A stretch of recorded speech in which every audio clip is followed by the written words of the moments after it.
Welcome to Power Up, the podcast that uncovers the unique challenges women leaders face today. Join your hosts, Nat and Kristen, as we dive into the tough topics and provide actionable insights you can apply right now. Don't forget to hit subscribe so you don't miss any episodes.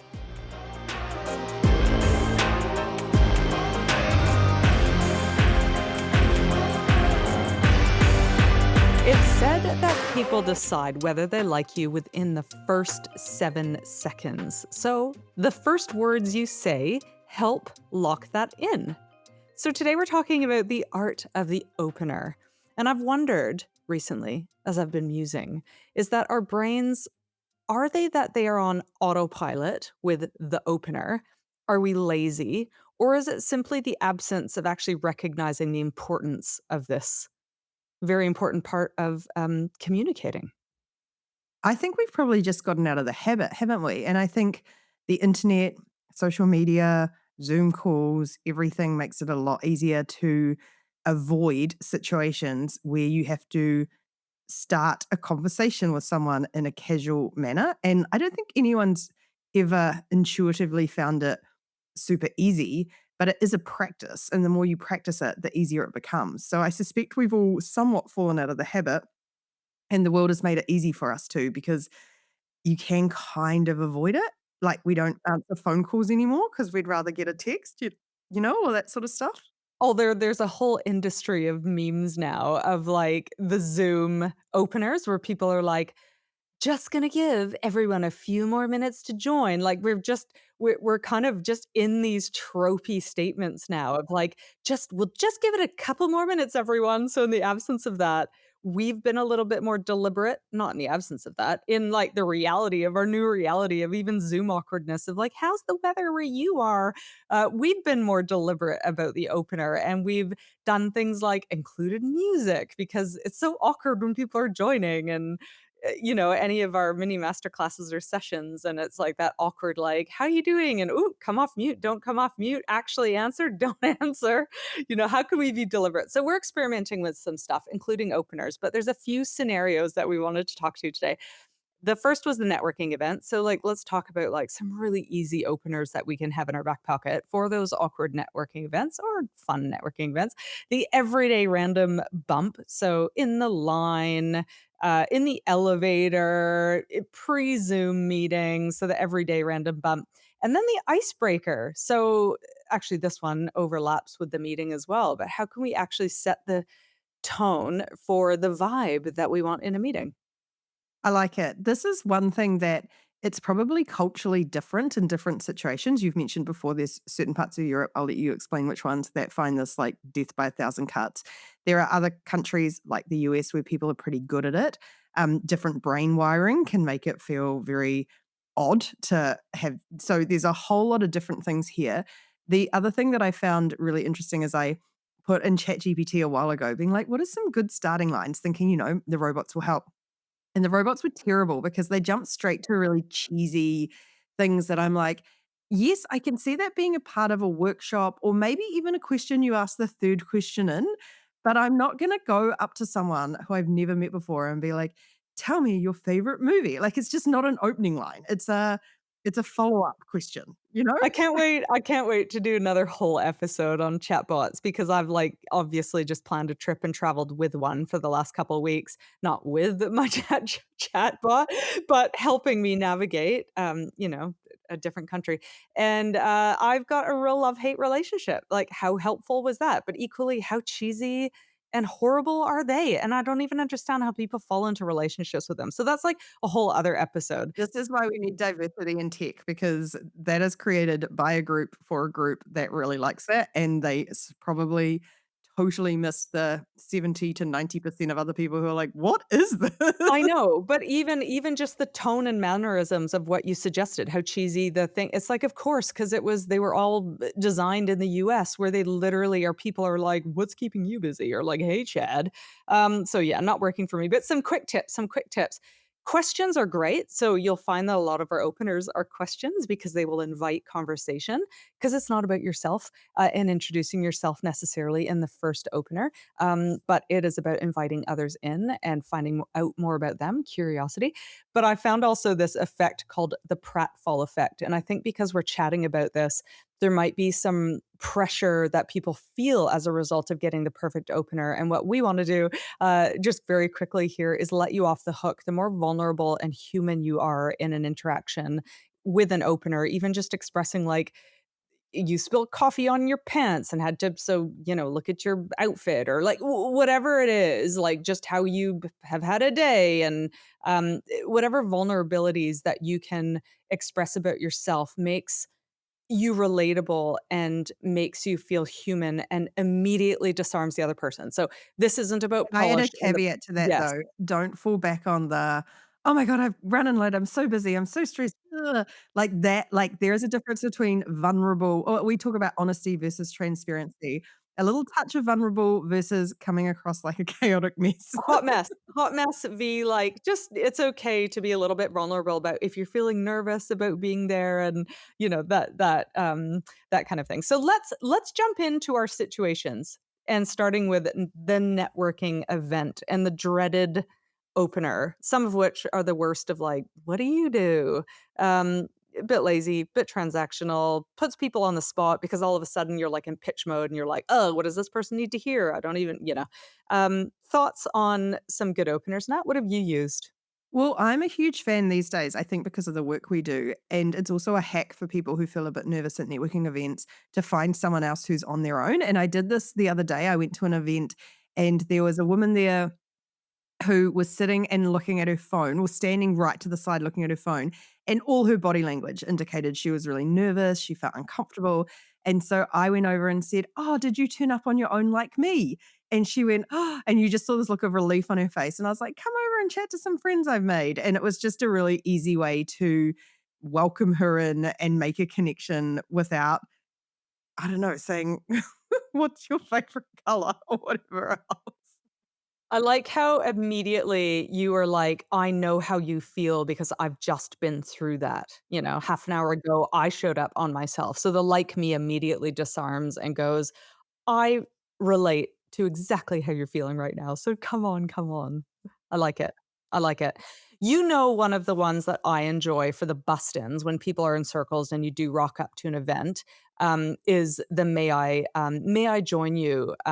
Is one, and I use that very deliberately in those words. You come up with a natural one that works for you, but because someone came and did that to me, and it immediately opened up the circle and included this person, it felt polite but not awkward, and it was like a genuine show of like, I'm interested in joining in on the conversation and not lurking. So that's a favorite of mine. I also feel now I've come around to small talk and that it is just breadcrumbing towards something interesting. I'm not super against, like, I don't love a trope, but I'm also quite comfortable with something that's not the most because I think sometimes interesting questions can feel quite contrived. So I've called it situational observation, but I rely on this one quite a lot where like the same event I was at, it was in this beautiful hotel and it was a really interesting room, and just commenting on something like, "Whoa, have you been to any other events here? I didn't realize they did this." Or, "Whoa, look at the art around here. Wonder where they got it from." Or whatever it is just from the room can feel like it's clearly you've just thought of it because you're in the room. But in basically every single room or situation, there'll be some context clue that is a really easy thing to raise.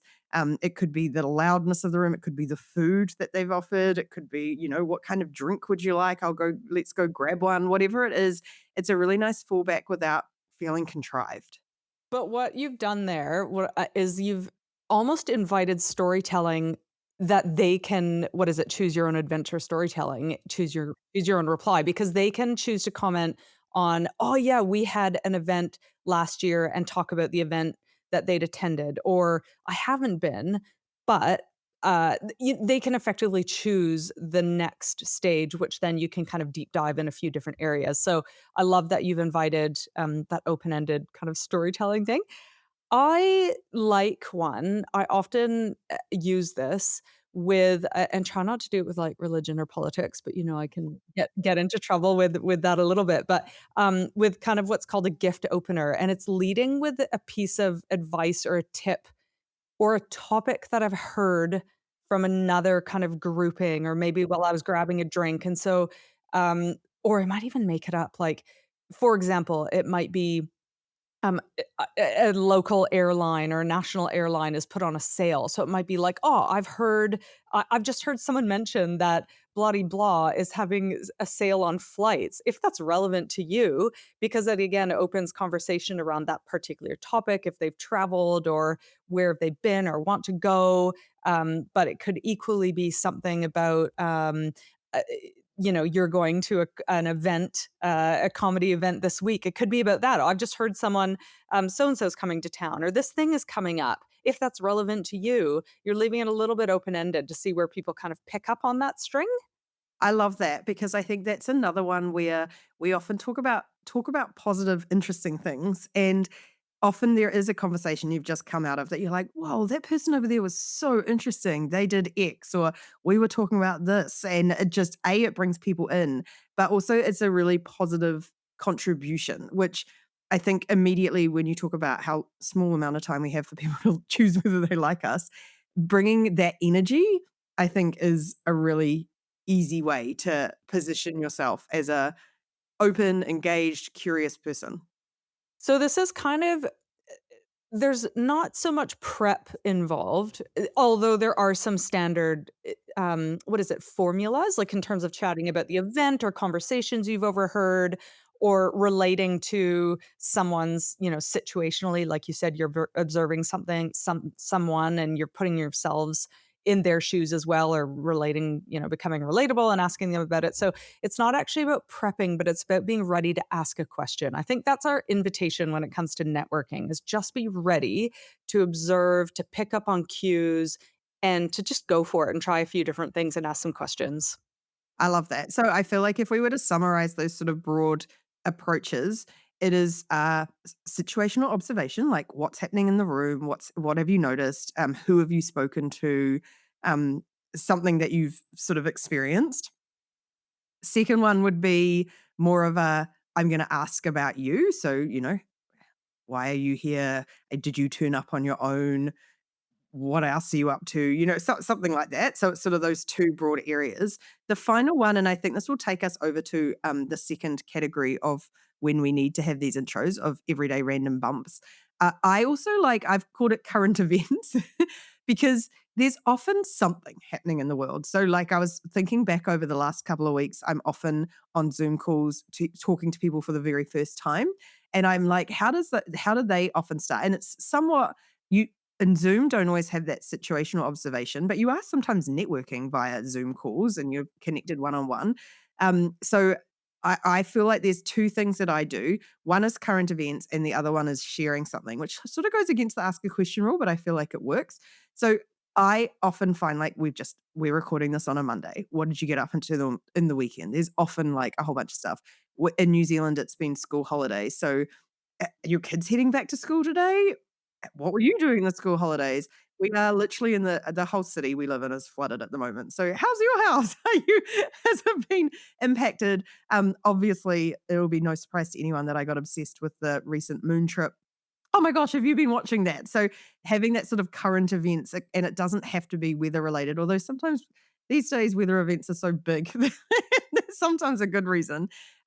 Yeah, some other kind of random current events that are keeping you interested, and it's an easy thing to raise and I normally do. Yeah, I love, what you did though again, with the question. Like, with the moon thing, I've been watching it. I think such an easy extension of, if you got the opportunity, would you go? Because wouldn't that create an interesting? Because some people would and some people wouldn't, it would create some interesting convo there.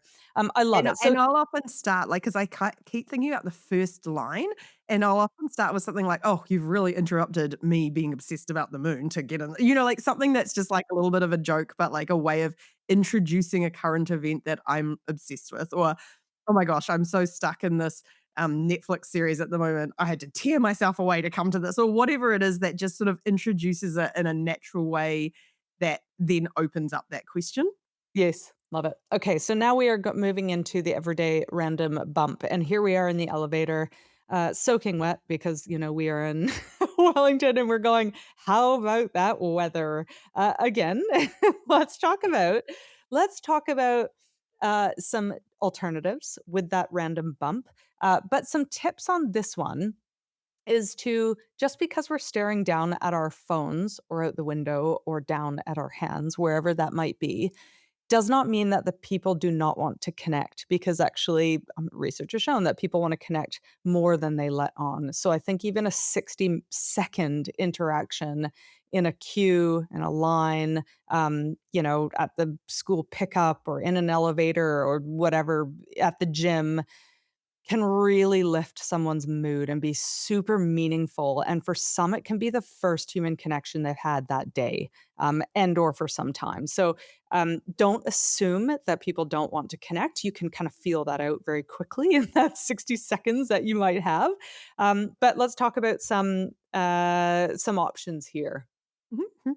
Okay, I've got a couple. I was thinking we actually had this wonderful woman over for dinner on Saturday night, and we actually met her campervanning a couple of weeks ago up north. And the way we met is we were all outside individually camping, and we happened to be in front of a beautiful view, and so I can't remember who did it, said something about like, "Gosh, worst place to be right now, aren't there?" Or something, and then we got to chatting, we ended up chatting all night, and then next minute we're on a group chat, and now every time someone's in the area, apparently we hang out, and I think, again, it's just that little nudge about and I always think keep it positive, something that's really like, oh, and the other one I was thinking about is, I go to a local cafe quite a lot because I like to remove decisions from my brain. And so I'm just like, these are all my meetings here. But what I've also noticed the benefit of this cafe is everyone seems to go there. So if I bump into someone, I'm like, oh, I always come here because I bump into people I know because there's always so many people I know here. Is this your go to meeting place too? Or something that's just like a really easy starting point? Yes. I am a fan of compliment plus question, and both of us have used this before, and I think that you can ultimately compliment I know that you can compliment every single person on something. It might be their handbag, it might be their earrings, it might be their hair, it might be their tie, it might be whatever, their shoes, and I think a genuine compliment and then a question, "Where did you?" or "Where might I find that?" Would love to, tips on that. That is the best kind of 60-second interaction, that can, start something, just a really quick kind of rabbit hole and then in and out, and then you're done. I agree. I also think the joy of a random bump in is often you're going somewhere. So I'll often say, "Where are you off to?" or "Where are you coming from?" or "What have you been up to?" Because you're sort of going or coming from somewhere. And that often opens up a whole bunch of conversations as well around, I don't know, I'm just coming from this and I've been out shopping. Oh, what were you looking for? The final one from me is again, it's observations, but actually, there's two observations where it's like, if they're ordering a coffee, what's their coffee order? What led them to that? Like just really paying attention to the small things people do and getting curious about how do they have a like someone's the other day said, "Oh, should we get a sneaky muffin as well?" And I was like, "Great." Like just a little thing that's like a something to hook onto that's situationally just there. It's not hard to see it if you're paying attention. Yeah, some rules for this one, keep it light. Like, this isn't about going deep and heavy, you might literally just have, between 30 and 90 seconds in passing and human connection, so just keep it light, and, second, kinda, like, make it about them, which is why I usually focus on something I might be able to compliment or, query about, but, somehow make it about them as well. Like, if you've yeah. How do you feel because this one sort of goes against that rule, but it's a tactic that I use all the time. So let's say even with the compliment, is almost reversing it and saying, "Do you like my bag? I just picked up this bag." Or I said the other day, I had a foster dog for one day and I was like, "Oh, excuse me if there's a dog. I'm fostering and I've just picked it up." So just offering a bit of information about yourself that they can then ask a question about sometimes is an easy way to start rather if you're stuck for like, "Why are you ordering that coffee?" More like a, "I'm ordering this coffee because like, oh, this is my go to on a sunny day. So I'm going to pick this up, just adding a little bit to something that you're doing about you to give them something to hook into. I think if you've had someone that is confident in conversation, I think that's brilliant because they will then pick up on that cue and ask more questions. And if you've got someone that doesn't know how to respond, this is a weirdest example, but yesterday I was filling up my water bottle at a airport water fountain, and it was, you know how you can go to really nice water fountains and put your bottle in and the stream comes down from the top, right? Like, yeah. Great.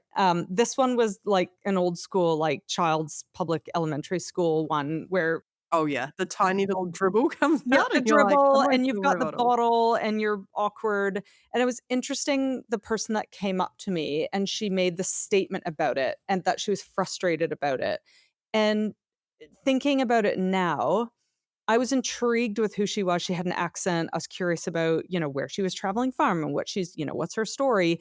But that statement closed it down. And I know it's weird, but it like the only thing I could be is like, yeah, how frustrating. And then we just walked away and never talked again.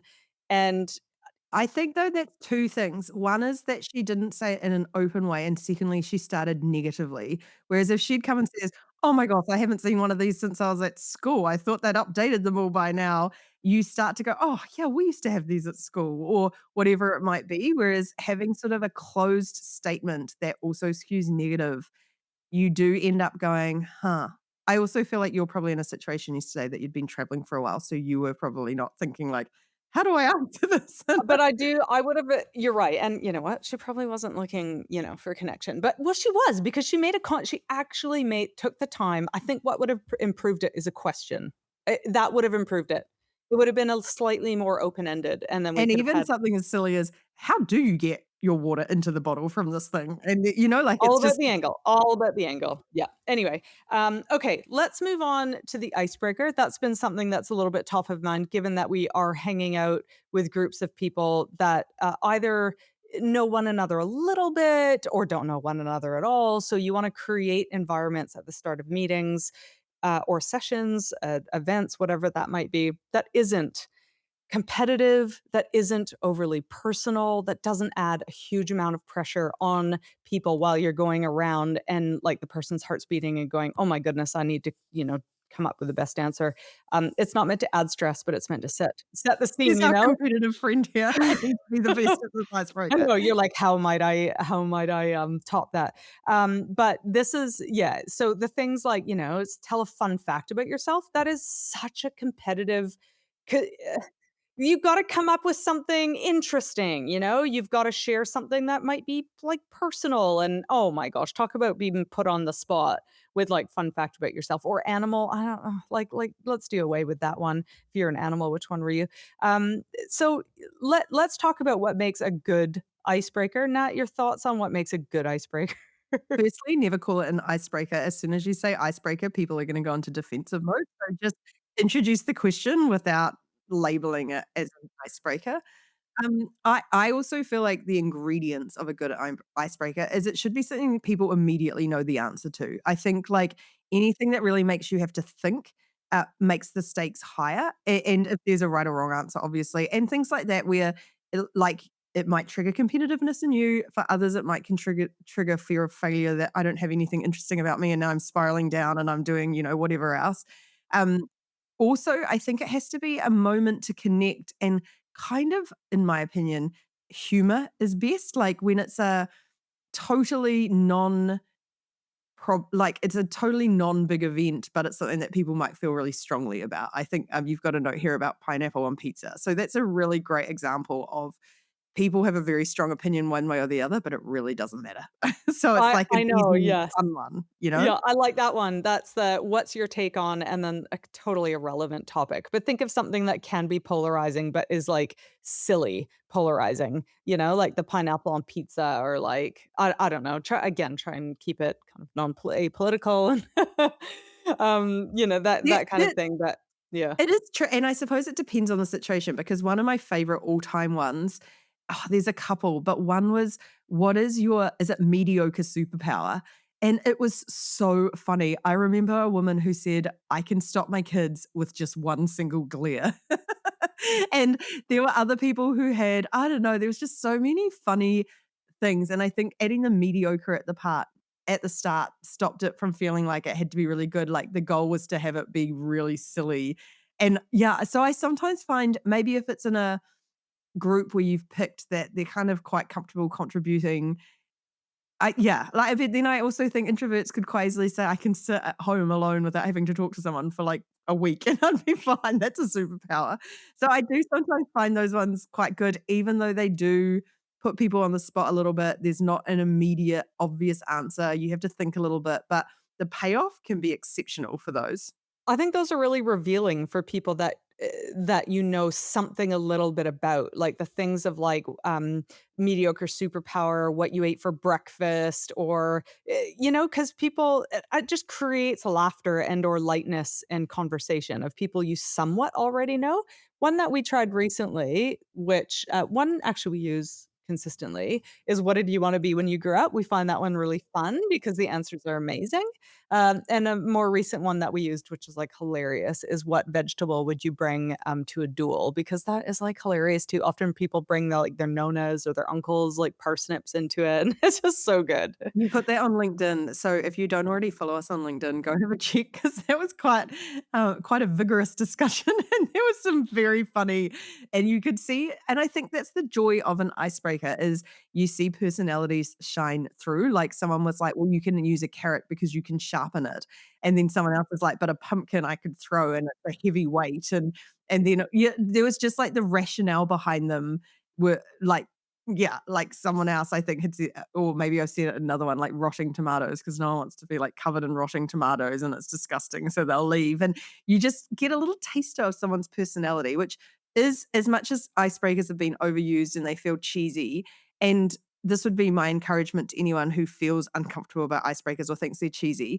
recognize that it is a bid for connection, and the whole purpose of it is to make that connection, and it means that when you go into your breakout rooms or when you go out for morning tea, you will know something about this person that makes your small talk even easier, so don't resist them because they actually are an incredible tool, but we just all have this, like, not all of us, but a lot of people have this, like, "Oh, they're so cheesy," and it's like, but the joy of them is they will give you a cheat sheet to connect with someone, and that is a dream. That is a real gift. Or they even just set the tone, right? Like, if there's a bit of lightness, if people you're coming in from different arenas and contexts and moods, and, yeah, I think it kind of resets a vibe, really. So, feel free to try a few out. Let us know what your, favorite icebreaker, thou shall not be named icebreaker is, because, we would love a few more we'd love a few more ideas. Yeah, I think icebreakers are fun. I actually, I think I've mentioned this. I go to treading with a couple of friends who are kind of friends and loose friends, and they have a card on the side of the pool that they've created that's laminated that has some icebreaker questions, and they're really cool because you go into the pool, everyone sort of loosely knows each other enough to say hi, which is often the case when you are in a meeting or a workshop or something, but we don't know each other super well. So my favorite one in this is what has been something you've been reading or listening to recently that you really liked, and it could be anything, and gosh, that sparked so much conversation. We went down perimenopause, we went down, what is it? Not, fantasy fantasy romance is a genre that's coming out, and then it was like people were digging into why they feel embarrassed about acknowledging that, and then other people were like, "I don't read enough," and it just sparked this whole conversation that ended up taking an hour just from asking that question, and we learned so much about each other. So I do think they can be amazing sometimes for just having a great conversation with people, which is why I think it's useful to have a couple in your pocket for maybe not the first question you ask in a networking event or when you bump into someone, but maybe like 3 or 4 questions down, have a couple that are just, like, really open. Like, if someone says, "Are you reading anything interesting at the moment? I'm looking for a new book recommendation," or something, that's not weird to ask, but it really does spark something. I agree. So, as a recap, please this week take it upon yourself to connect with another human. It could be that you're the one that joins a Zoom call early. Just start asking a question. What city were you born in? Or it could just even be in the chat, and other people can join in as they join. those meetings and try some new things out because it really is about connecting, finding, little brief conversations in a massively impersonal digital world and, just give it a go. Don't be too much pressure. Don't put too much pressure on yourself. Just get a little bit curious and remember that questions really do, um, forge the way to really interesting, new, and stronger connection. And I would suggest don't have a goal with this. So don't think, "Oh, I need to do this to finish with, like, making a LinkedIn connection or anything." So just use the means as the end. Like, it is just about practicing small chat. And secondly, I would say practice it in low stakes environments. So I will always not always, but most of the time, I'll talk to an Uber driver and practice there. I will talk to the person I'm ordering from at a cafe or a restaurant, practice it there. And I think it is about actually building up a practice of starting conversations with people. And the more you do it, the easier it gets and the less awkward it feels. And the more you've just got all these different options in your bank and you go with it. So don't just assume it's only for networking events and for work colleagues. Practice everywhere and you'll find it becomes easier everywhere. Let us know your favorite ones as well, because we're always open to asking some new questions. Check us out on powersuit.com. Drop into any of our social accounts. We'd love to say hello, and we'll catch you all next time. Before we go though, I have a icebreaker question for you. How was your Yeah. trip? Kristen's just come back from Japan. How was your trip, Kristen? Fun. I'm gonna summarize it as fun and really interesting. Obviously, I did loads of research while I was away. I was in Japan, like the whole world is in Japan. I know there's memes like no one's anywhere because everyone's in Japan. But it was just lots of fun, lots of laughs with the kids. I spent like more time with Kyle than I have in many a year.